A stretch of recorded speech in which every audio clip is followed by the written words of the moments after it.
ನಮಸ್ಕಾರ ಸ್ನೇಹಿತರೆ big Boss Kannada season 12ರ ನಿರೂಪಕರಾಗಿ ಈ ಬಾರಿ ಯಾರು ಕಾರ್ಯಕ್ರಮವನ್ನು ನಡೆಸಿಕೊಡುತ್ತಾರೆ ಅಂತ ಅಭಿಮಾನಿಗಳು ಕಾತುರದಿಂದ ಕಾಯುತ್ತಿದ್ದಾರೆ. ಹೌದು, ಬಿಗ್ ಬಾಸ್ ಕನ್ನಡ ಸೀಸನ್ 11 ಅಂತ್ಯವಾಗುವ ಸಮಯದಲ್ಲಿ ಕಿಚ್ಚ ಸುದೀಪ್ ಅವರು ಬಿಗ್ ಬಾಸ್ ನಿರೂಪಣೆಗೆ ವಿದಾಯವನ್ನು ಹೇಳಿದ್ದರು. ಸದ್ಯ ಈಗ ಬಿಗ್ ಬಾಸ್ ಕನ್ನಡ ಸೀಸನ್ 11 ಅಂತ್ಯವಾಗಿ 5 ತಿಂಗಳುಗಳು ಕಳೆದಿದೆ. ಇದೀಗ ಬಿಗ್ ಬಾಸ್ ತಂಡ ಬಿಗ್ ಬಾಸ್ ಕನ್ನಡ ಸೀಸನ್ 12ಕ್ಕೆ ಸಿದ್ಧತೆಯನ್ನು ಮಾಡಿಕೊಳ್ಳುತ್ತಿದೆ. ಇನ್ನು ಮೂಲಗಳಿಂದ ತಿಳಿದು ಬಂದಿರುವ ಮಾಹಿತಿಯ ಪ್ರಕಾರ ಈ ಬಾರಿ ಕೂಡ ಕಿಚ್ಚ ಸುದೀಪ್ ಅವರೇ ಬಿಗ್ ಬಾಸ್ ಕಾರ್ಯಕ್ರಮವನ್ನು ನಡೆಸಿಕೊಡುತ್ತಾರೆ ಅಂತ ಹೇಳಲಾಗುತ್ತಿದೆ. ಇದರ ನಡುವೆ ಸಾಮಾಜಿಕ ಜಾಲತಾಣದಲ್ಲಿ ಬಿಗ್ ಬಾಸ್ ಕನ್ನಡ ಸೀಸನ್ 12ಕ್ಕೆ ಸಂಭಾವ್ಯ ಸ್ಪರ್ಧಿಗಳ ಪಟ್ಟಿಯನ್ನು ಕೂಡ ಬಿಡುಗಡೆ ಮಾಡಲಾಗಿದೆ. ಹಾಗಾದರೆ ಬಿಗ್ ಬಾಸ್ ಕನ್ನಡ ಸೀಸನ್ 12ಕ್ಕೆ ಬರುವ ಸಂಭಾವ್ಯ ಸ್ಪರ್ಧಿಗಳು ಯಾರು? ಇವೆಲ್ಲದರ ಬಗ್ಗೆ ಸಂಪೂರ್ಣ ಮಾಹಿತಿಯನ್ನು ಈ ವಿಡಿಯೋದಲ್ಲಿ ನಾವು ನಿಮಗೆ ತಿಳಿಸಿಕೊಡ್ತೀವಿ. ಸದ್ಯ ಸಾಮಾಜಿಕ ಜಾಲತಾಣದಲ್ಲಿ ಬಹಳ ಸುದ್ದಿಯಲ್ಲಿ ಇರುವ ವ್ಯಕ್ತಿ ಅಂತ ಹೇಳಿದರೆ ಅದು ಯೂಟ್ಯೂಬರ್ ಆಗಿರುವ ಸಮೀರ್ ಅಂತ ಹೇಳಬಹುದು. ಹೌದು, ಹೆಚ್ಚು ಸುದ್ದಿಯಲ್ಲಿ ಇರುವ ಯೂಟ್ಯೂಬರ್ ಸಮೀರ್ ಅವರು ತಮ್ಮ ಕಮೆಂಟ್ಗಳಿಂದ ಹೆಚ್ಚು ಜನಮನವನ್ನು ಗೆದ್ದಿದ್ದಾರೆ. ಸೌಜನ್ಯ ಪ್ರಕರಣಕ್ಕೆ ಸಂಬಂಧಪಟ್ಟಂತೆ ವಿಡಿಯೋವೊಂದನ್ನು ಶೇರ್ ಮಾಡಿರುವ ಸಮೀರ್ ಅವರು ಆ ಮೂಲಕ ಸಾಕಷ್ಟು ವೈರಲ್ ಆಗಿದ್ದರು. ಸೌಜನ್ಯ ಪ್ರಕರಣದ ವಿಡಿಯೋ ಮೂಲಕ ಲಕ್ಷಾಂತರ ಜನರ ಮೆಚ್ಚುಗೆಗೆ ಕಾರಣರಾಗಿದ್ದ ಯೂಟ್ಯೂಬರ್ ಸಮೀರ್ ಅವರು ಬಿಗ್ ಬಾಸ್ ಮನೆಗೆ ಬರುತ್ತಾರೆ ಅಂತ ಹೇಳಲಾಗುತ್ತಿದೆ. ಅದೇ ರೀತಿಯಲ್ಲಿ ರೀಲ್ಸ್ ರೇಷ್ಮಾ ಮತ್ತು ನವೀನ್ ಕುಮಾರ್ ಅವರು ಕೂಡ ಈ ಬಾರಿ ಬಿಗ್ ಬಾಸ್ ಕನ್ನಡ ಸೀಸನ್ 12ಕ್ಕೆ ಬರುತ್ತಾರೆ ಅಂತ ಹೇಳಲಾಗುತ್ತಿದೆ.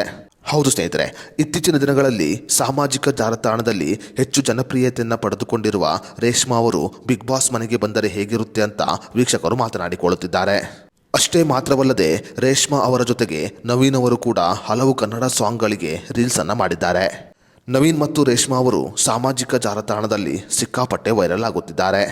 ಈ ಕಾರಣಗಳಿಂದ ನವೀನ್ ಕುಮಾರ್ ಮತ್ತು ರೀಲ್ಸ್ ರೇಷ್ಮಾ ಅವರು ಬಿಗ್ ಬಾಸ್ ಮನೆಗೆ ಬರುತ್ತಾರೆ ಅಂತ ಸಾಕಷ್ಟು ಜನರು ಮಾತನಾಡಿಕೊಳ್ಳುತ್ತಿದ್ದಾರೆ.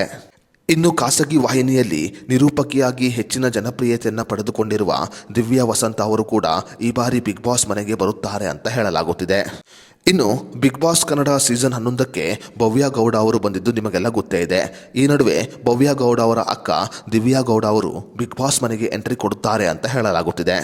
ಇನ್ನು ದಿವ್ಯಾ ವಸಂತ್ ಅವರ ವಿಷಯವಾಗಿ ಆನಂದ್ ಗುರೂಜಿ ಅವರು ಕೂಡ ಸಾಮಾಜಿಕ ಜಾಲತಾಣದಲ್ಲಿ ಬಹಳ ಸುದ್ದಿಯಾಗಿದ್ದಾರೆ.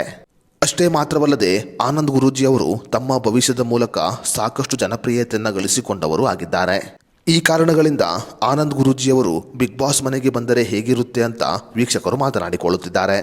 ಇನ್ನು ಬಿಗ್ ಬಾಸ್ ಕನ್ನಡ ಸೀಸನ್ 11ಕ್ಕೆ ಎಂಟ್ರಿ ಕೊಟ್ಟಿದ್ದ ರಂಜಿತ್ ಅವರು ಕೆಲವು ಅನಿವಾರ್ಯ ಕಾರಣಗಳಿಂದ ಬಿಗ್ ಬಾಸ್ ಮನೆಯಿಂದ ಹೊರಗೆ ಹೋಗಿದ್ದರು. ಈ ಬಾರಿ ಬಿಗ್ ಬಾಸ್ ಮನೆಗೆ ರಂಜಿತ್ ಅವರು ಕೂಡ ಬರಬೇಕು ಅಂತ ಸಾಕಷ್ಟು ಜನರು ತಮ್ಮ ಅಭಿಪ್ರಾಯವನ್ನು ಹೊರಹಾಕುತ್ತಿದ್ದಾರೆ. ಇನ್ನು ಕೆಲವು ದಿನಗಳಿಂದ ಮಡೇನೂರು ಮನು ಮತ್ತು ಮಿಂಚು ಅವರು ಸಾಮಾಜಿಕ ಜಾಲತಾಣದಲ್ಲಿ ಸಾಕಷ್ಟು ಸುದ್ದಿಯಾಗಿದ್ದಾರೆ. ಮಿಂಚು ಅವರ ವಿಷಯವಾಗಿ ಜೈಲಿಗೆ ಹೋಗಿ ಬಂದಿರುವ ಮಡೇನೂರು ಮನು ಅವರು ಬಿಗ್ ಬಾಸ್ ಮನೆಗೆ ಹೋಗುತ್ತಾರಾ ಅಂತ ಸಾಕಷ್ಟು ಅಭಿಮಾನಿಗಳು ಚರ್ಚೆಯನ್ನು ಮಾಡುತ್ತಿದ್ದಾರೆ. ಅಷ್ಟೇ ಮಾತ್ರವಲ್ಲದೆ ಮಡೇನೂರು ಮನು ಅವರ ಜೊತೆ ಮಿಂಚು ಅವರು ಕೂಡ ಬಿಗ್ ಬಾಸ್ ಮನೆಗೆ ಬಂದರೆ ಹೇಗಿರುತ್ತೆ ಅಂತ ಸಾಕಷ್ಟು ಅಭಿಮಾನಿಗಳು ಚರ್ಚೆಯನ್ನು ಮಾಡುತ್ತಿದ್ದಾರೆ.